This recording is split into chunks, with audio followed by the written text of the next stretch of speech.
statistical, mathematical fact never has been down. has broken every single record. There is no asset that has come close. It's the only thing in the industry that was not touched, that was not hacked, and it never fails doing what it promised in 2009. It's never What's failed. the best performing asset the world has ever seen?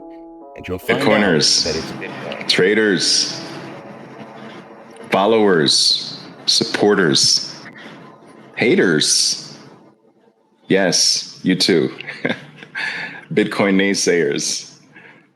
Let's talk. Let's talk. Let's talk about my favorite topic, Bitcoin today. But I'd like to talk about Bitcoin today in light of something that I think permeates our lives almost every day, and increasingly so. I want to talk about Bitcoin through the eyes of inflation, which is a very hot and heavy topic as of late, and probably will continue to be so for the next decade or so. At least that's my take. So let's talk about Bitcoin. Let's talk about inflation. And let's talk about anything else you want to talk about that's Bitcoin related, guys. Please don't be shy. Ask your questions. I can now see your responses. So by all means, guys, don't be shy. Ask anything your heart desires, especially as it relates to Bitcoin. I do want to remind you that this is not a system, or I don't really run podcasts where I pass the mic or anything. And I don't even think I'm able to do that when I'm doing live video. So that won't happen, but you can still have your voice heard by simply typing in the chat box. All right. Everyone can see it. I can see it as well. The other thing I want to keep you aware of is the fact that each and every talk that I have, even the video based ones like this one, the audio ones, of course, they all wind up on my Bitcoin podcast entitled Bitcoin Unleashed. Okay. Bitcoin Unleashed. Go find that, guys, on your, it's basically on all of your popular podcasting platforms. Pick the poison of your choice. Go follow that if you find anything that I have today to say of interest. And I guess that's it. I hope you guys are working hard and stacking harder. I wanted to talk about inflation because I did actually post something about inflation today. And my post highlighted the fact that based on the consumer price index put out by the Federal Reserve, the CPI for short, inflation is running at 4.4%. And the post insinuated that that was a lie because there is nothing, practically nothing in our lives that has only gone up 4.4% from the year before. And the post highlighted the pi index. So there are these individual things that are fun to track because they're used or consumed by so many human beings. And these things that are fun to track, their prices, happen to be a far more accurate gauge of what the inflation rate really is. And so pies have gone up on average about a little shy of 13%. And I believe that is basically what we are experiencing. We are experiencing close to a 13% debasement in our wealth, in our very lives, in the value of our time. And what I hope to do here today in talking about this is to really get all of us on the same page in terms of what inflation is, because believe it or not, most people, in my opinion, they have an erroneous view of what inflation is. Many believe that inflation is necessary, and it's only just connected to companies raising prices. And we're going to get to the bottom of this in my talk here today. And hopefully we can get all of us on the same page as to what the true definition of inflation is. Because when you understand what inflation is, you instantly begin to understand the value proposition of Bitcoin and how it has actually come to be the opposite of inflation. All right. So it's very difficult to really wrap your hands around how special Bitcoin is without understanding the inflation problem. So that is what I'm going to attempt to do here today. All right. Ask your questions, guys, if you like. That is absolutely correct. Inflation is theft, and I'm going to explain why. The first thing I just want to point out to you, and this is something I want you to listen to me carefully about, please. Okay. Prices do not rise. Impossible. Did you hear me? People, did you hear me? Did you read the words that come from my mouth? Right? Prices do not rise. Impossible. Prices, in fact, fall or collapse towards zero forever. It is an impossibility for prices to rise. It is unnatural. It is against the laws of the universe. Prices don't rise over time. They never have, and they never do. They only fall towards zero. They constantly go down in price. Now, we've seen this in our lives, all right? In some ways, we've seen the cost of things practically go to zero. As a modern example, we've seen, for instance, how technology like the iPhone collapsed 40 plus things, if not all the way to zero, very close to zero. 40 plus things, the cost disappeared because of one item, the iPhone. 40 things that used to have a cost are now zero or close to zero. This is a modern example that prices tend to trend toward zero. They don't go up naturally. So let's just talk about a couple things. A few things that the iPhone basically collapsed to almost zero. Landline phones. All right. When's the last time you bought one of those? Pay phones that used to cost to put them up on street corners. Zero cost today. Calculators. When's the last time you bought an actual physical calculator? Zero. DVDs, DVD players, flashlights. We use our phones as flashlights today, as cameras, CDs, boom boxes. Remember those? The boom boxes? What else, guys? What else? Alarm clocks. Come on, help me out. Alarm clocks. Most people don't buy alarm clocks today. In many respects, books, magazines, newspapers, phone calls. I'm in Latin America. No one uses the phone for phone calls. They use WhatsApp or what have you, but phone calls are done. Overrated. Practically zero. Maps. Anybody buy a map? A GPS device? Zero. Watches, clocks, guys. Business cards, trips to the bank.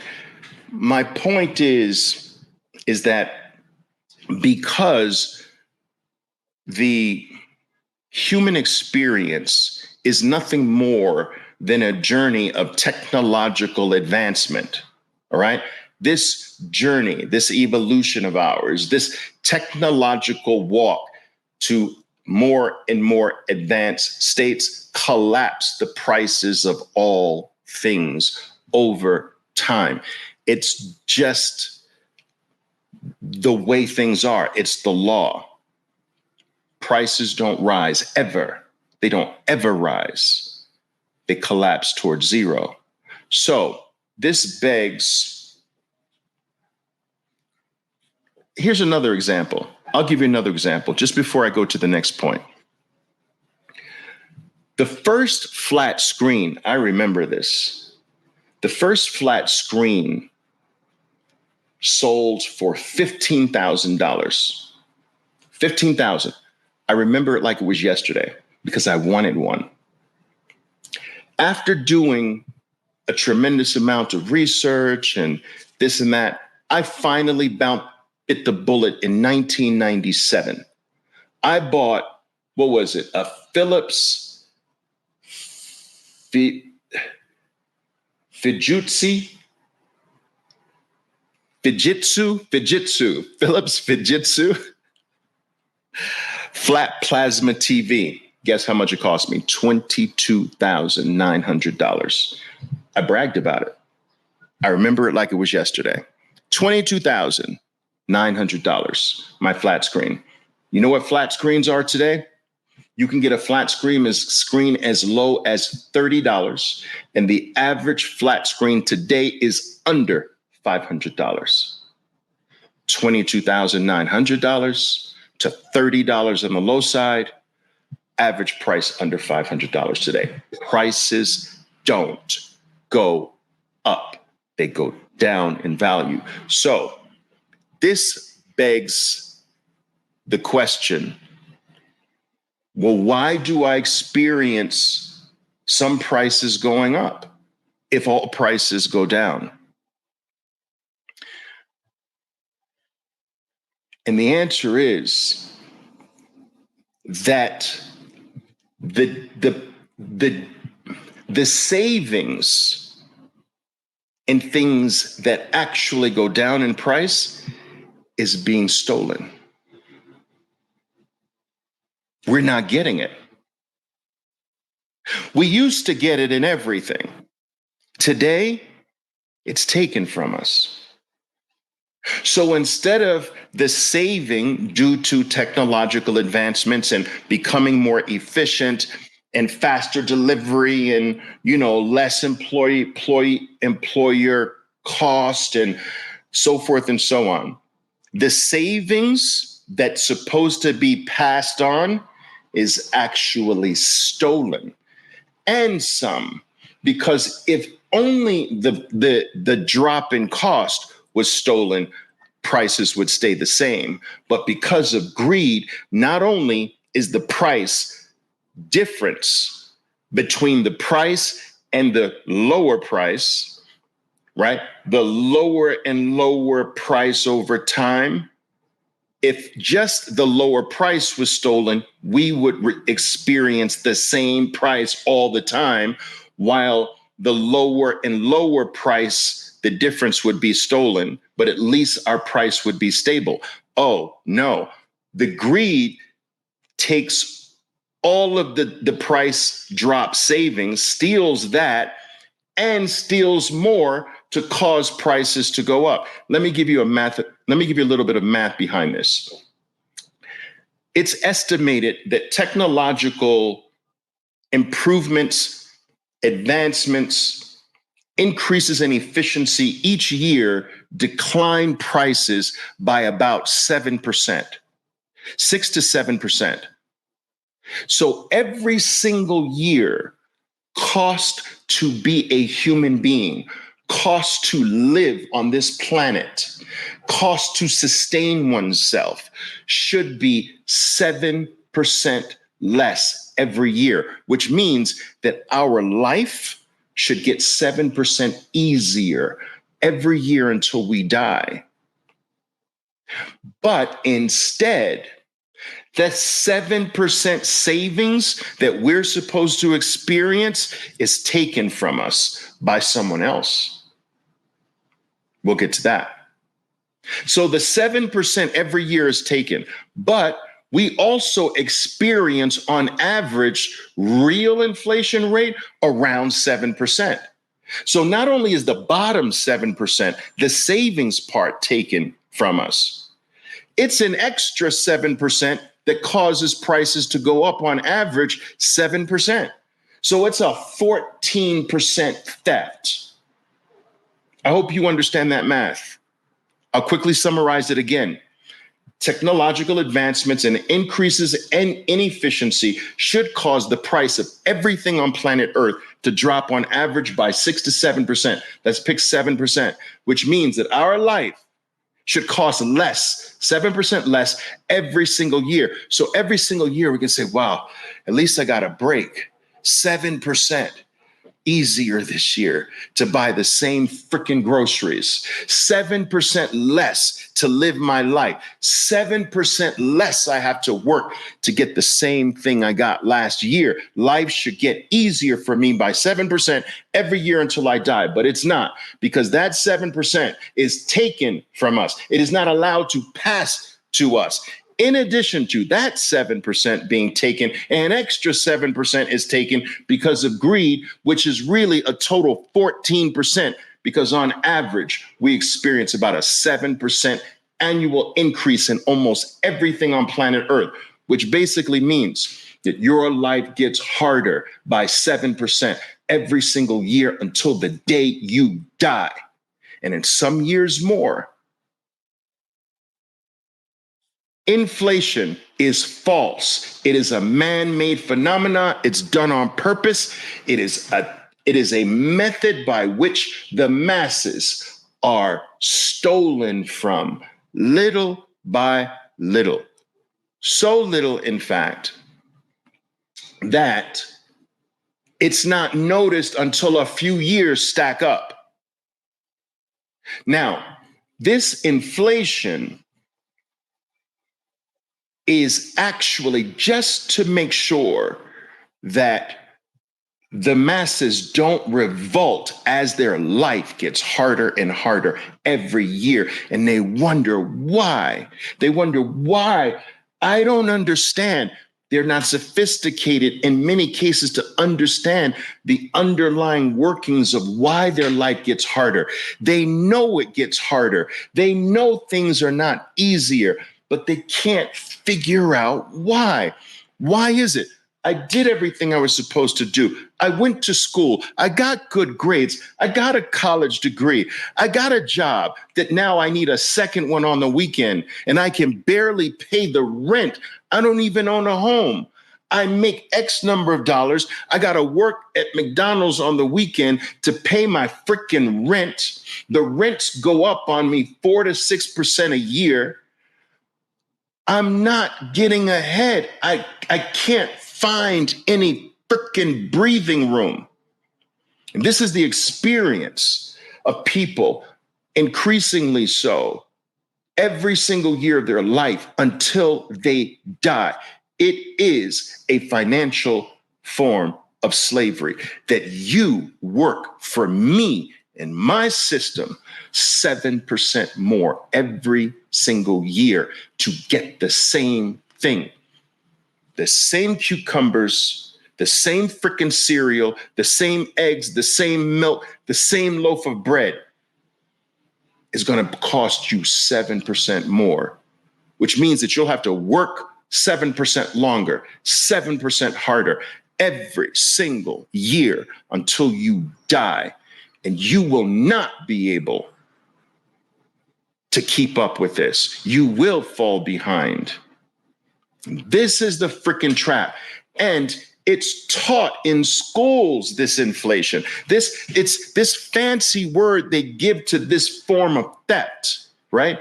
They give it a fancy word. Oh, it's inflation.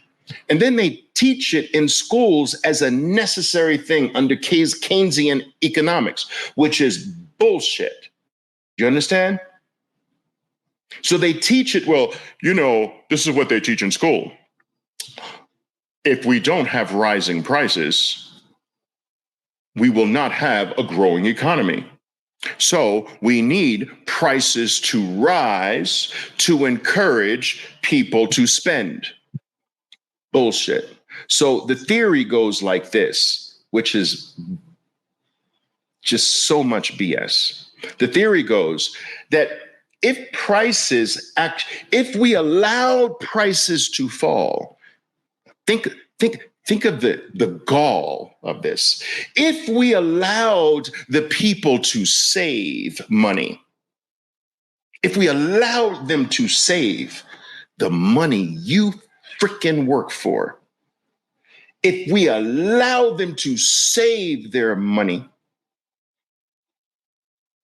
the money they work for, if we allow prices to fall and gave them a savings, they wouldn't spend as much because they would hold on to their money and wait for next year's lower price.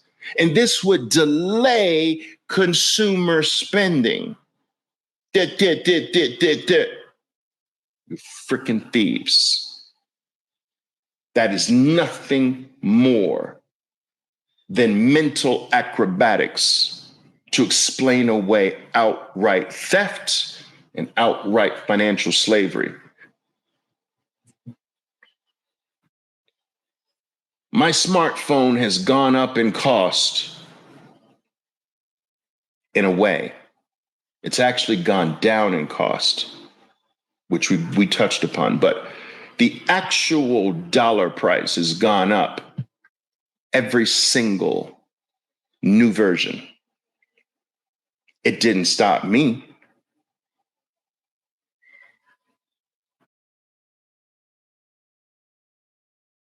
I am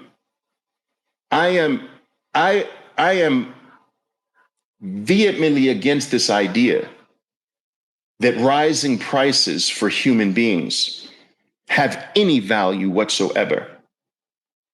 Because rising prices are a theft of your time. I'll give you a quick story. Some of you have heard this story before. I became friendly with a professor in a business professor in Venezuela. He told me a few years, this is years ago, but he told me, he said, Oliver,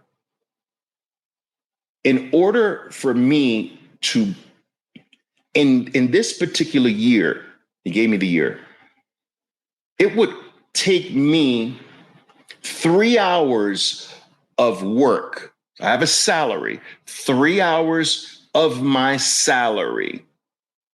I had to work 3 hours to buy a steak, dinner, a glass of wine, red wine.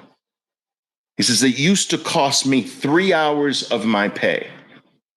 And it was something I enjoyed, but I had it calculated down, 3 hours of my pay for the steak dinner and a glass of wine.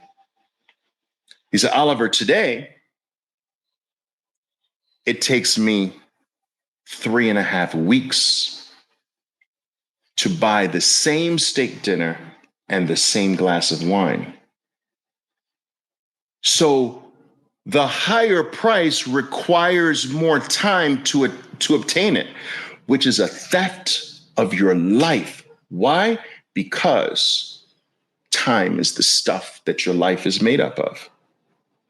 Every hike in price is theft of your very being, your very existence. Your existence is made up of limited time. So if you have to work an extra hour for something, your time was stolen.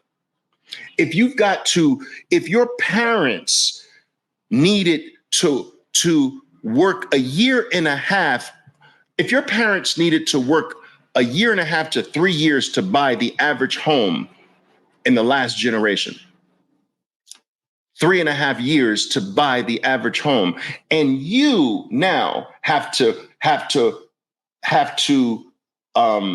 it takes you 8.5 years to buy the average home. 8.5 years of your pay buys the average home.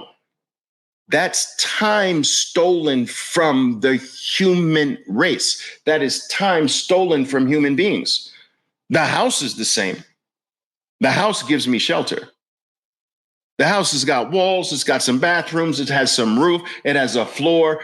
It's the utility is the same for a house, but the time it takes for me to obtain it has been stolen from me. And what do we call a slave? A slave is someone who does not get. A slave is 100% of their time is owned by someone else. That is a slave. A slave is when someone else has 100% of your time and 100% of the fruits of the labor of your time. And so, what is it then if I can control your time through prices? I'll just double the price, and now they have to double the time they work for me. That's an indirect form of slavery. And I'm going to create a system where you are more of a slave by 7% every year. So you'll have to work for me and my system. You'll have to contribute to me and my system 7% longer every year, 7% harder. You'll have to give me 7% more of your time, and you'll never get ahead.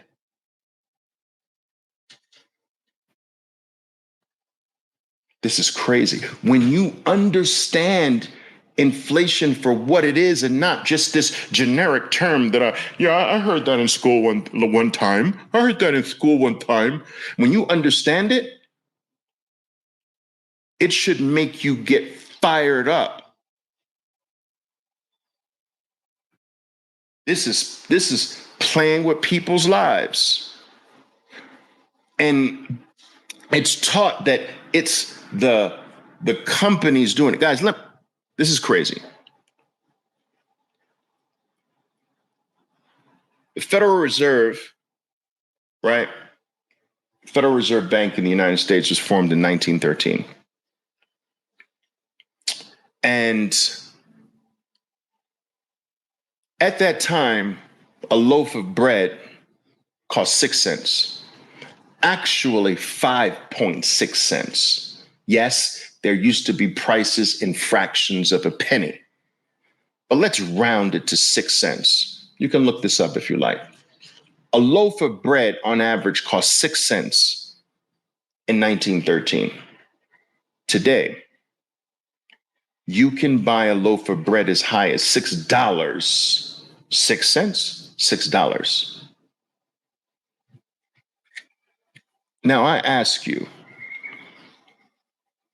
is it somehow dramatically harder to make a loaf of bread today? Like, my God, it keeps getting harder to make a loaf of bread since 1913. Does it take like a bigger army to make a loaf of bread today that you have to pay? Has it become less efficient to make a loaf of bread? Are the processes more complicated? No. Efficiency has gone through the roof. Delivery of all the materials, the cost has collapsed. The technology has gone through the roof. We can make a loaf of bread faster, more efficiency, at almost practically zero cost today. Why the hell is it $6? Does it freaking now include the cure to cancer or something like that? This is theft of your time. So instead of it costing you 6 cents worth of your time, it's going to cost you $6 worth of your time. That's more time to acquire $6 to get a loaf of bread today. Our time has been stolen from us, which makes us a slave. Whenever time is taken from you, that's slave. That's slavery. And that's how you should be looking at rising prices. My time is being stolen. The camouflage is the company's raising the price. That's the trick. That's the camouflage. No, my time is being stolen. It used to cost me 2 hours of work to get that. Now it costs me 6 hours of work to get that. My time was stolen from me. That's how serious this shit is. Are you picking up what I'm laying down?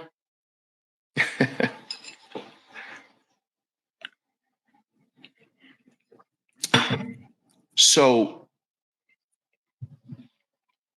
what causes this? What causes the appearance that prices go up? Because they don't. They go down, remember? But what creates this illusion that the prices go up? Well, I explained to you that it's theft. But how is the theft? How is that theft pulled off? How is it instituted? How is the theft done?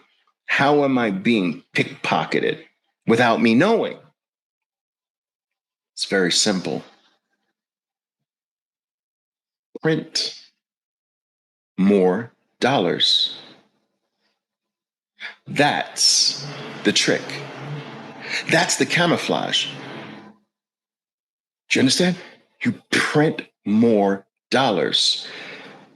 Printing more dollars steals the value from the price drop.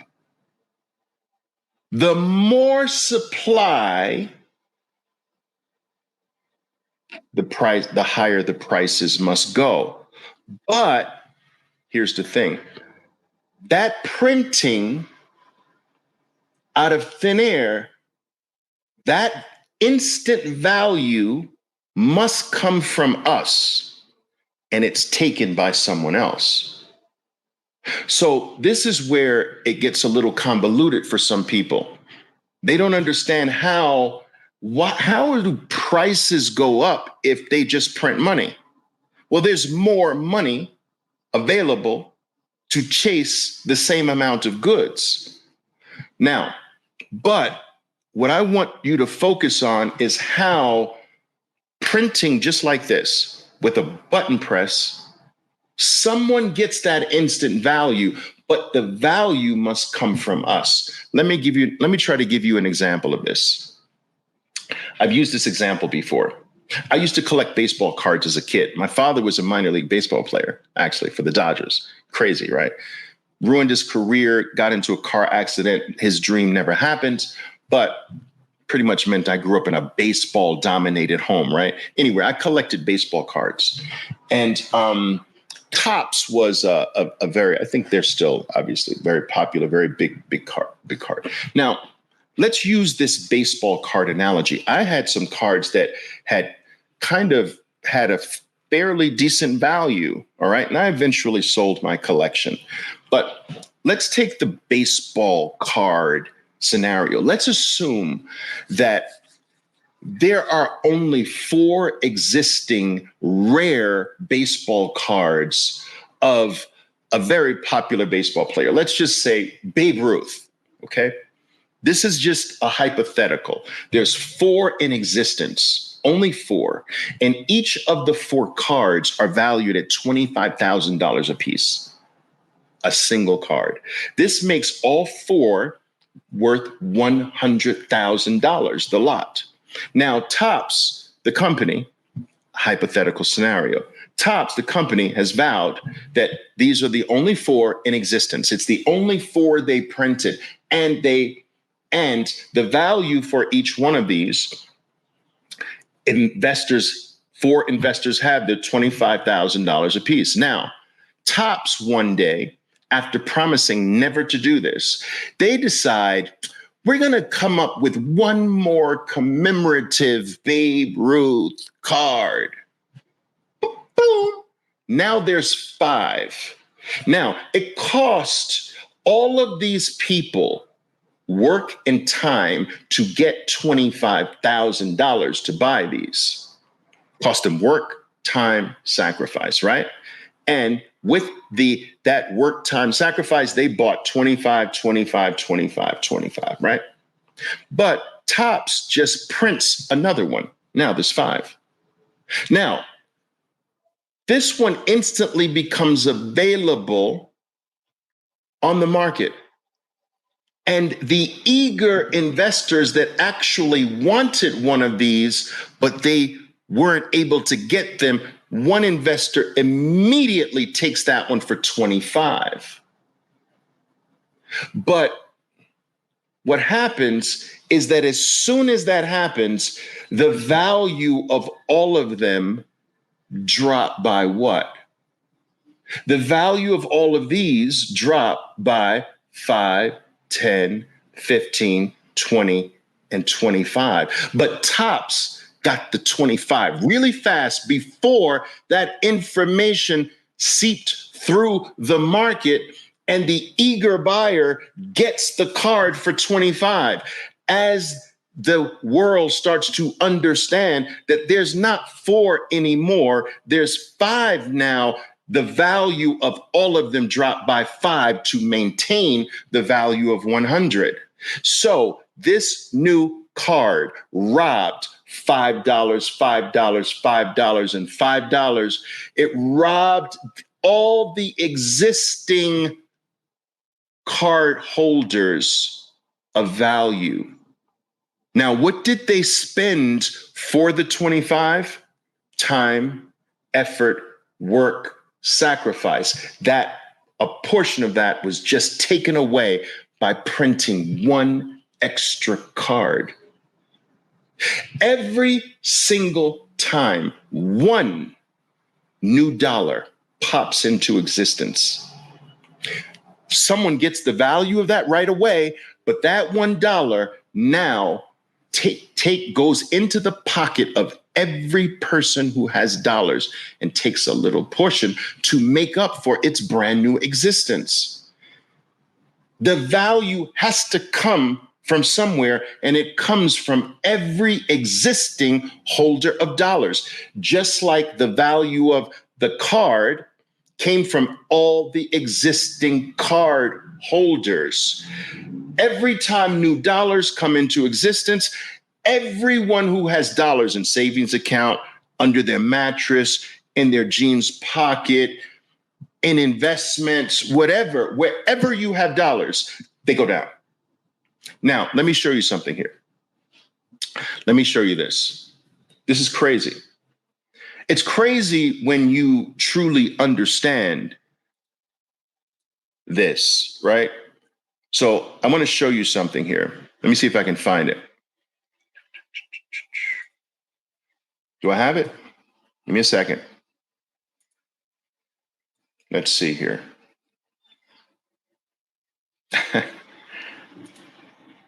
Yeah, here it is. Good. Boom. All right. Take a look at this. Last week, while most of you slept, 2 a.m. in the morning Eastern time, 2 a.m., when most Americans were asleep, or on their way to sleep, they approved 1.2 trillion new dollars out of thin air. Topps just created another card, this one worth $1.2 trillion. Now, this $1.2 trillion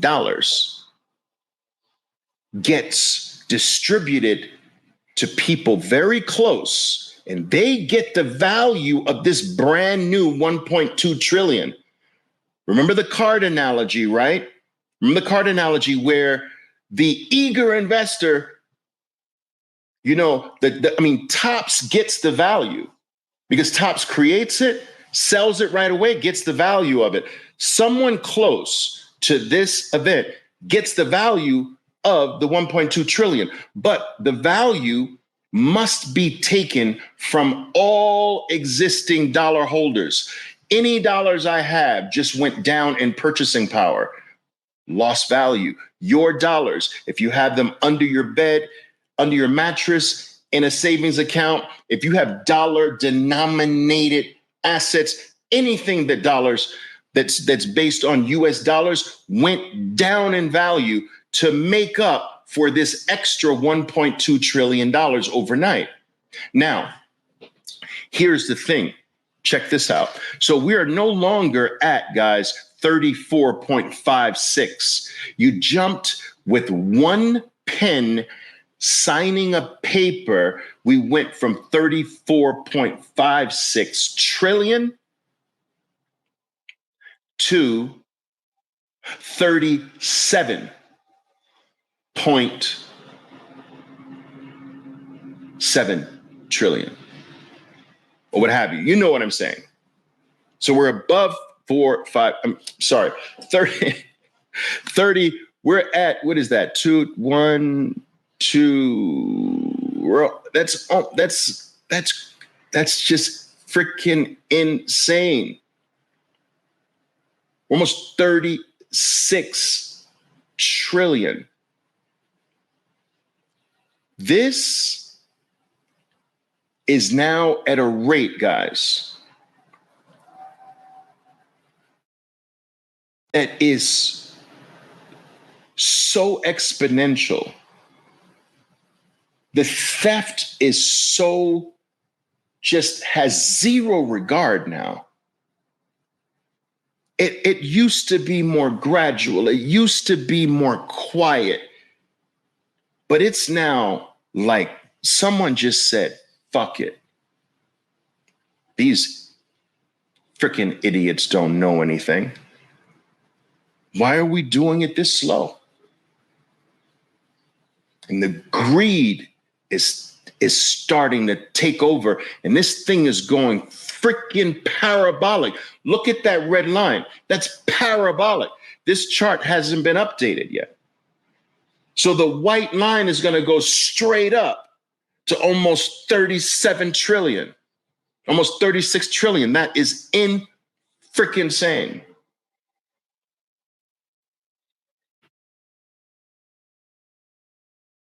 Now,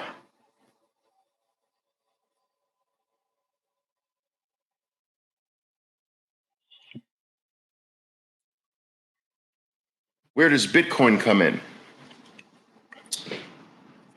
Well, Bitcoin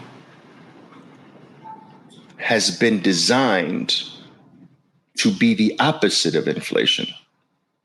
So what's the opposite of inflation? Deflation. Bitcoin's very design is to be the opposite of your fiat currency. I want you to grasp this. I want you to understand this. If every time you print a new unit, a new dollar, a new Argentinian peso, a new Japanese yen, a new euro, anytime you print new, and they're printing in the trillions now, but anytime you print one extra one, the value of the fiat goes down. We explain that. Because Bitcoin's the mirror opposite, the value of Bitcoin goes up. Every single time they print a new dollar, dollars go down, Bitcoin goes up. Every time they print $1 trillion, dollars go down, Bitcoin goes up.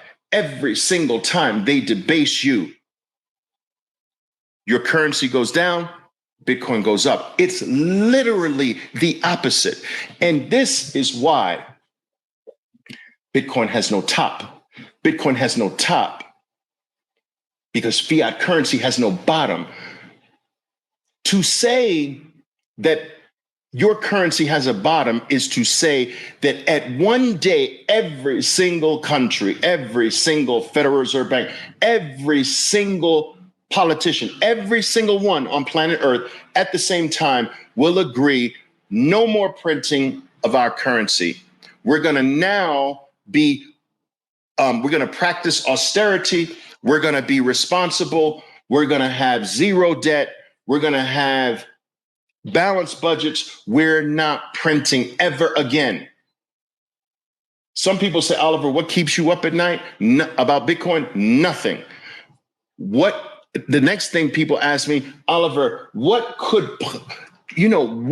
is the threat to Bitcoin? What could kill Bitcoin? What could make its value proposition disappear? Only one thing, what I explained. Every country in the world stops debasing their citizens. Every country in the world stops printing their currency. Every country in the world stops creating fiat currency out of thin air. Good luck with that. It'll never happen. It's never happened in history, and it will never happen. And so Bitcoin has no top. It is guaranteed to continue to rise in value over time because it is guaranteed that fiat currencies are going to be printed. Do you understand what I'm saying? It's literally the opposite. Let me show you something. Let's take a look at this. Give you something to smoke on here. Yeah. Let's do this. I'm going to show you something really cool.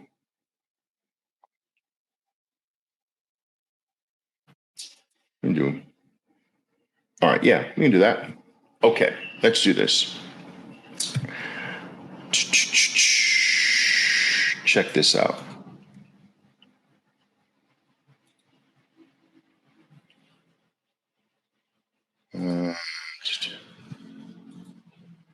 I'll get better at this. Okay. There you go. Yeah. All right. Okay. What you're looking at, guys, you're looking at Bitcoin's entire life, right? This is 2009. All right. All the way to now. All right. 2024. That is Bitcoin's entire life. Now, look at it. Look at it carefully. All right. Now, I'm going to show you the dollar priced in Bitcoin.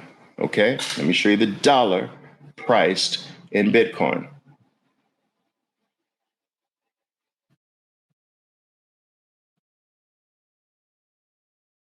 Do you see the opposite? Do you see what I'm saying? If the dollar's value will only go down forever because printing will only go on forever, Bitcoin, which is the mirror opposite's value, will go up forever. Yes, forever. Until there are no more fiat currencies.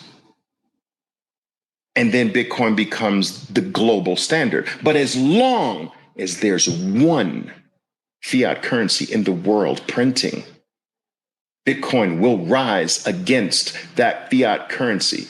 Mathematically certain, mathematically guaranteed. Your certainty is in the greed of human beings. Bitcoin was designed to make the greed benefit us every single time, people. Every single time they debase you, your value in Bitcoin goes up. Every time they lie to you, your value in Bitcoin goes up. Every time they defraud you, your value in Bitcoin goes up. Every time they do wrong by you, every time they try to hurt you, your value goes up. Bitcoin is the opposite of everything that's wrong. And we can be pretty guaranteed that what is wrong will continue. When you understand Bitcoin from this angle, you see the near guarantee in it.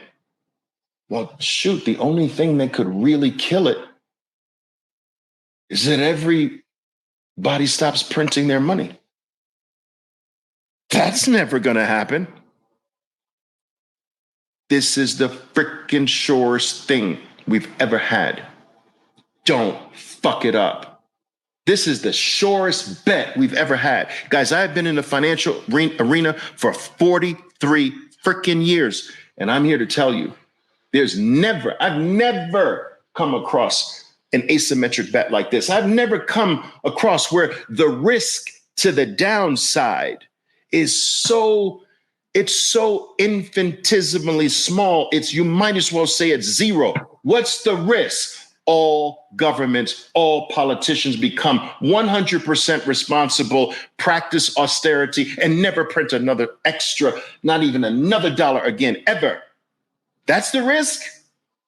That's it. Dude, that's zero. Do you understand what I'm saying? That's freaking zero, people.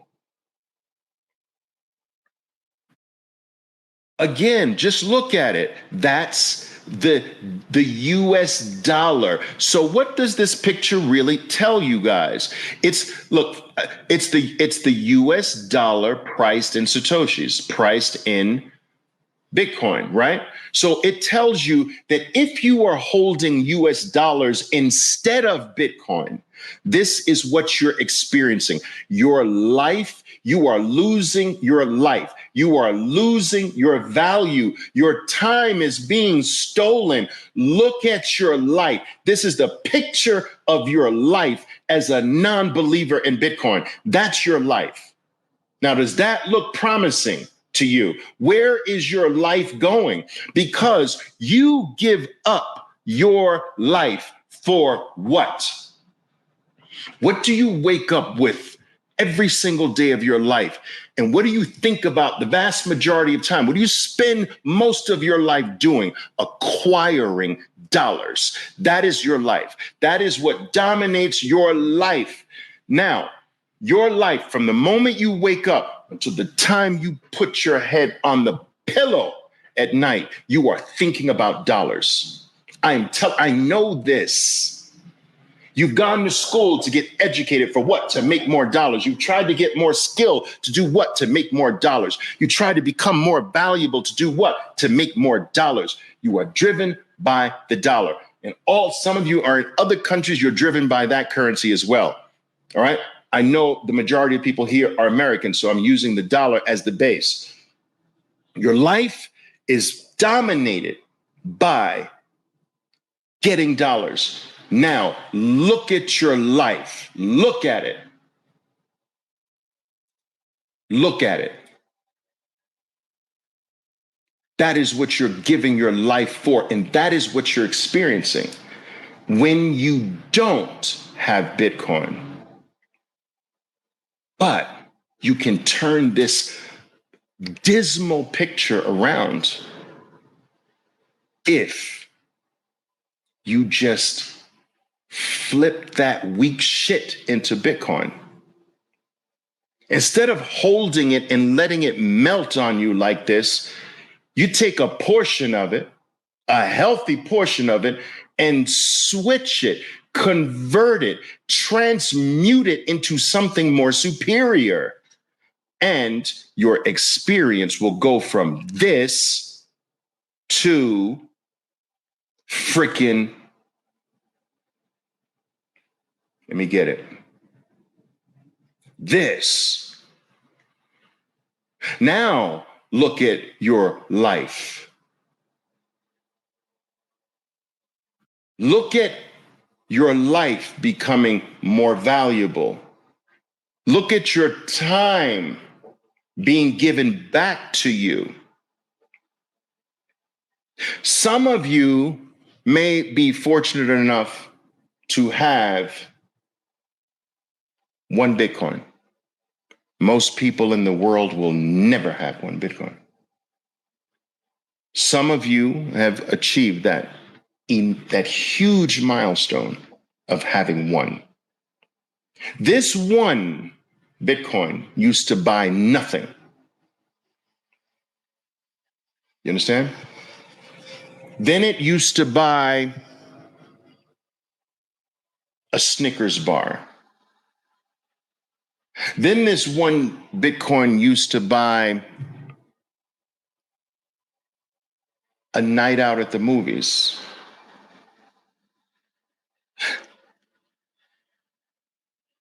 Then a suit.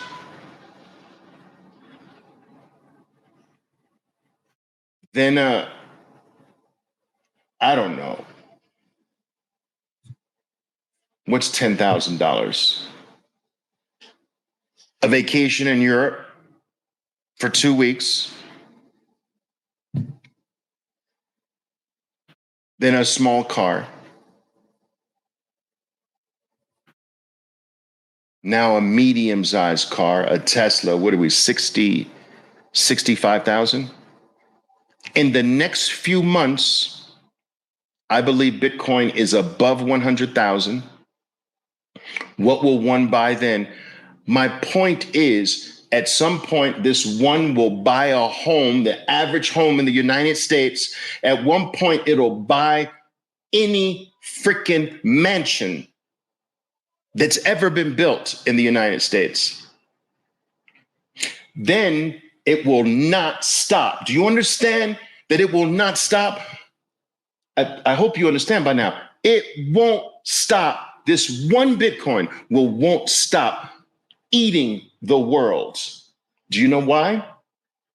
It'll then be one mansion. Any mansion that has ever been built can be bought by one Bitcoin. Then it'll be any block in America, an entire block. This one Bitcoin will not stop. Why? Because fiat currencies will not stop being printed. Because inflation is here to stay, and Bitcoin's the opposite of inflation. So they jack that shit up 7%, Bitcoin rises. They steal from us, Bitcoin rises. And this is why it's freedom. This is why I constantly refer to Bitcoin as freedom, because it's freeing you from this time trap, this slavery. If I gotta work 7% harder every single year just to break even. You know, just to break even. I got to be 7% more. I got to give 7% more just to break even from last year. Bitcoin, that's a slave. That's just all right, this year I'm going to whip your ass harder to get 7% more out of you. And then the next year I'm going to whip harder and whip harder. And you just become a whipped slave your whole life. Bitcoin frees you from that slavery and get you your time back. Because how many years would you have to work to get a $63,000 car? At some point, that $63,000 car is going to be a half a Bitcoin, then a quarter of a Bitcoin, then a tenth of a Bitcoin. It gets you your time back. It makes you wealthier. It makes you more valuable. Mathematically, every 4 years of your life, you are wealthier, you are richer, you are freer, you are more independent. And this will go on forever. It's going up forever, Laura.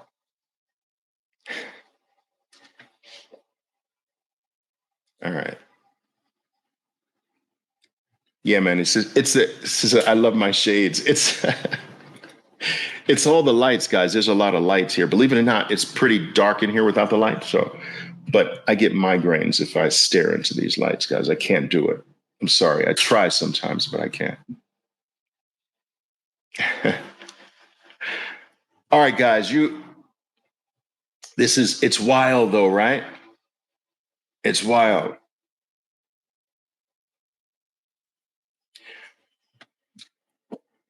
So, this idea, right, guys, that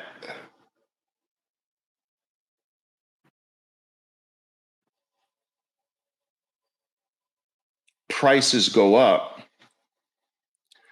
is false. That value is just stolen. Now, I'll give you a story with my mom. My mom in 1970, I think it was 71, my mom bought her first home in 1971. And it's a crazy story behind this, guys, because my mother used the first purchase of a home. She used that experience to teach me. So I was a little boy and 5 years old, whatever, right? But when she surprised me when we got this new home, right? So I went to stay with my grandmother in the South, in Virginia. And my mother wanted to get the house ready, the new purchase and the house ready, get the closing done and whatever. She went down to Virginia, got me, drove all the way back up. And this was New Jersey at the time. New Jersey, yes. And when we drove up, my mother says, "This is your house now." I'm like, "My house?" Anyway, she uses this experience. I'm excited. I'm looking at the backyard. She uses this experience to tell me how she bought it. And she says, "I bought this house by taking two things out of my daily routine: a Coca-Cola and a Snickers bar." My mother loved Snickers bars. I loved them too, I guess because my mom loved them. But so she said, for 5 years, I stopped drinking a Coca-Cola and a Snickers bar. And I saved the amount necessary to put the down payment on the home. Anyway, that's the financial lesson my mom used to teach me the power of savings, which was stolen from us, right? Now it's stupid to save unless you're saving in Bitcoin. Bitcoin brought savings back to us. But the theft wasn't so great back then where it was possible to save. Now it is impossible to save. Your money is a melting ice cube saving. I digress a little bit. But anyway, so my mom puts a $3,000 down payment on this home. It's 30,000, 30, 35, something like that. Anyway, to make a long story short, the home is ultimately sold many years later for $800,000. $30,000 home, $800,000. Now, during this period, the neighborhood had degraded. The school systems got worse. It was not the neighborhood that it used to be. My mother didn't do any significant work on the home. It was the same home. There was no building on it, adding an extra room or anything like that. It was used. Now, a used home, right? Used by my mother, all of those years, used by us all of those years. All right. No upgrades. Declining neighborhood, declining safety, the security, the whole thing. School systems not as great. Sells for 800,000. What is that? My mother, it took her 5 years just eliminating a Coke and a Snickers bar. How many years of pay is it going to take the average person to buy that $800,000 used, not as good home? Same home, actually worth less because it's used, has a freaking price like that. That's stolen time. That is theft because the money is being printed, creating the illusion that a $30,000 house is $800,000 now. So did the house's value really rise? No, one can argue that the value went down. I freaking used it. We used it. Do you know what the average lifespan of a physical structured house is? About 80 years.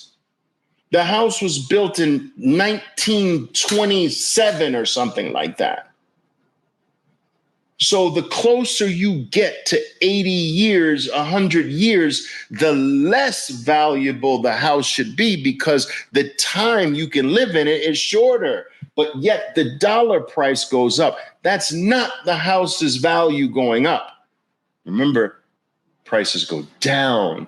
That price should go down because it's used and because it's closer to its death. It should go down. But that makes it go up, made it go up to 800,000. So someone has to give more, exponentially more time. They have to give more of their life for that used up piece of property my mother bought in 1971. That's not the world we're supposed to be living in. Do you understand?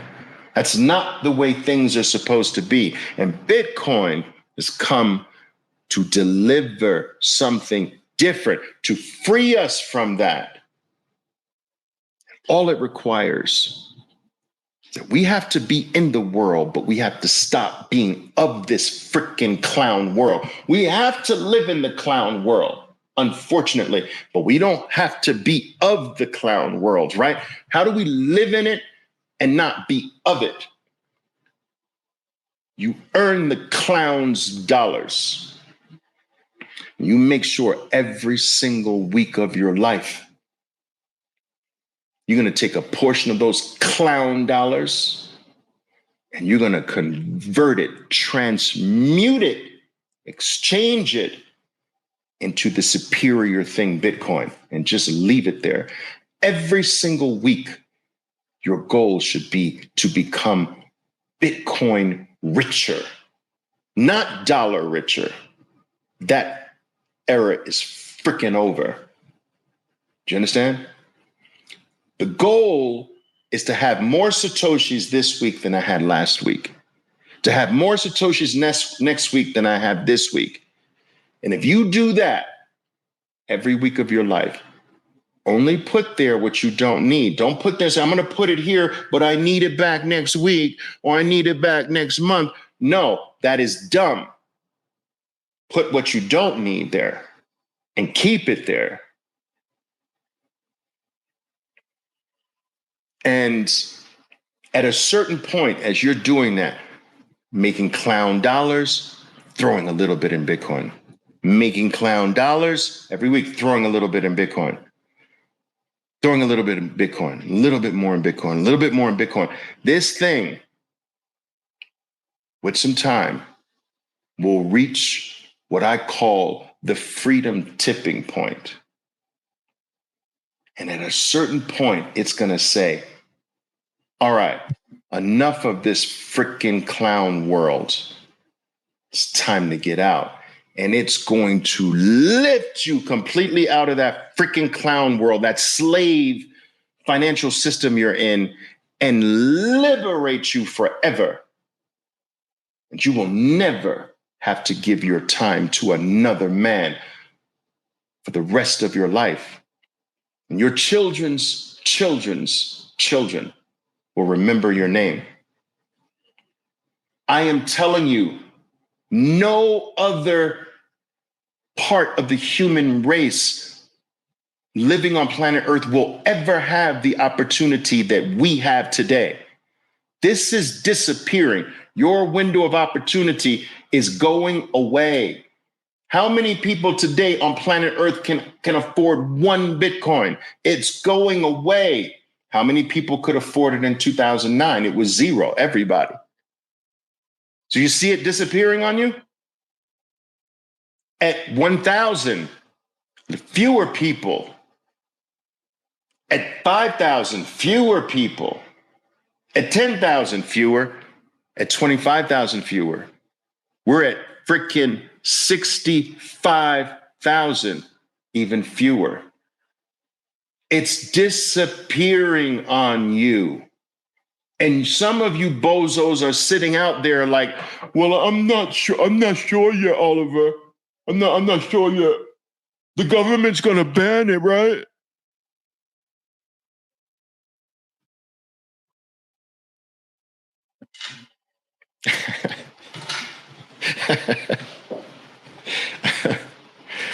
All right, guys, come on. We got to get to it, man. Enough of the nonsense.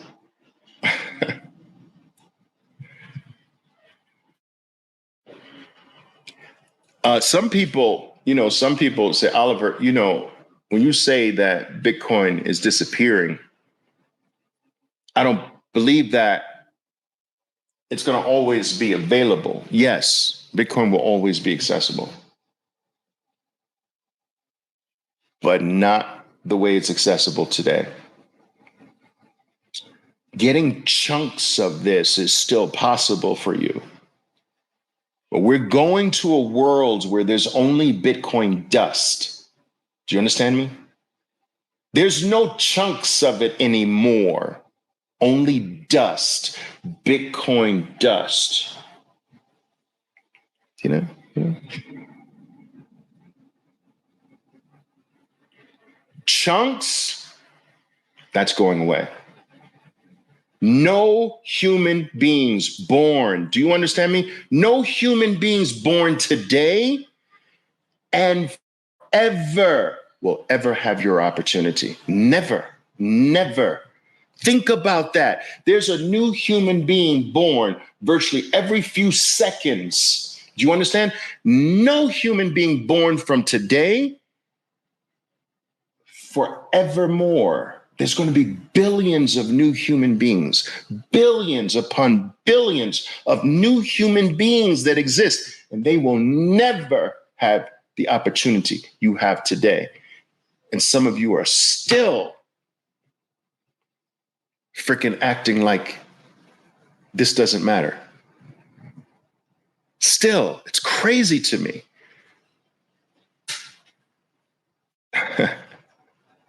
Bitcoin will force you to look in the mirror of truth. That's right. It is not too late, but it's disappearing. Your time is running out. Bitcoin salt beta. You will live in the land of Bitcoin dust. But you want chunks, guys. You know what? Think of Manhattan, right?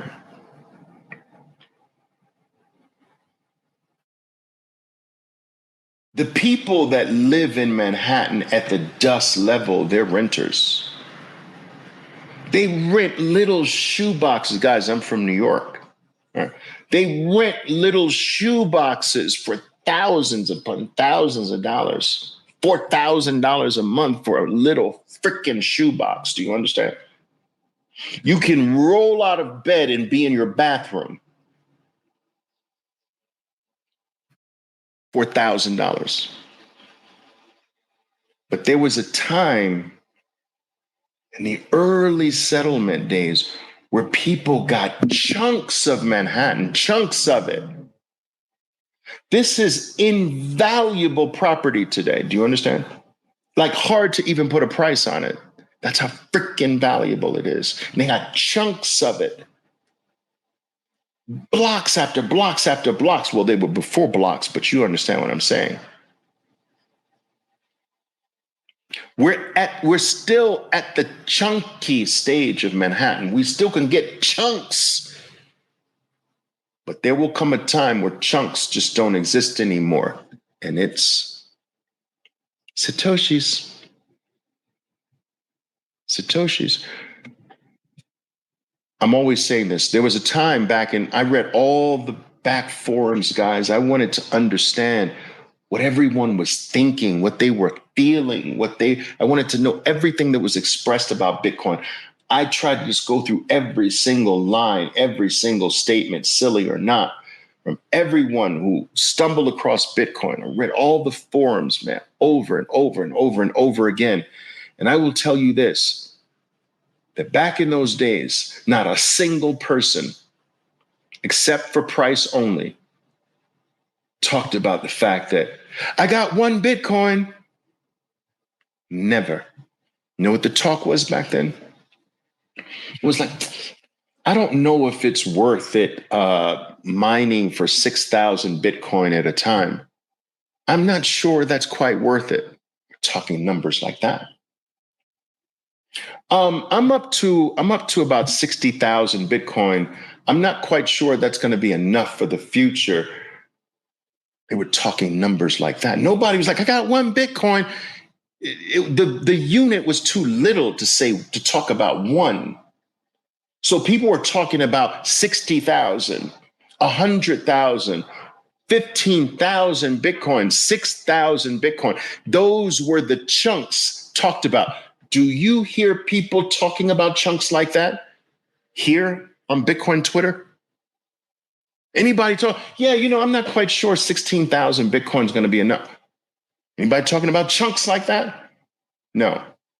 You know what they're talking about? 0.20 Bitcoin. I got a half a Bitcoin. They're talking about pieces of one. Do you understand? That's where we are today. Pieces of one. When they used to talk about tens of thousands, chunky, less chunky. So where do you think we're going? We're going the same way that no one used to talk about one Bitcoin because the unit price was too small. What's no one talking about now? One Satoshi. No one would say, I got one Satoshi. You all would laugh because one Satoshi is 0.000655 of a penny. I'll repeat that, 0.000. You put 3 zeros after the point and then the price of Bitcoin, right? So it's 0.00. Oh, my camera went out, guys. Let's do it. Sorry about that. So what was I saying? So no one spoke about one Bitcoin, right? No one spoke about one Bitcoin. They used to talk about tens of thousands. Now, no one's talking about one Bitcoin because the value's too big and they're talking about fractions of a Bitcoin. Well, what's the unit lower that no one's talking about today? One Satoshi. The same way back in the old days, one would never say, I got one Bitcoin. You would laugh at the person. Come on, dude. But no one's saying, I got one Satoshi because today it's 0.000655 of a penny.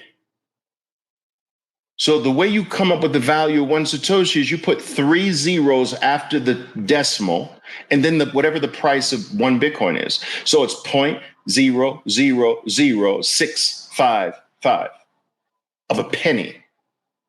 So nobody's going to brag about that. But the day is coming where you're going to be talking in one Bitcoin, one Satoshi. You don't have a lot of time. Our story is going to be told for hundreds of years. Can you imagine these people lived during the time where they could get chunks of this, and we now live in Satoshis? My God.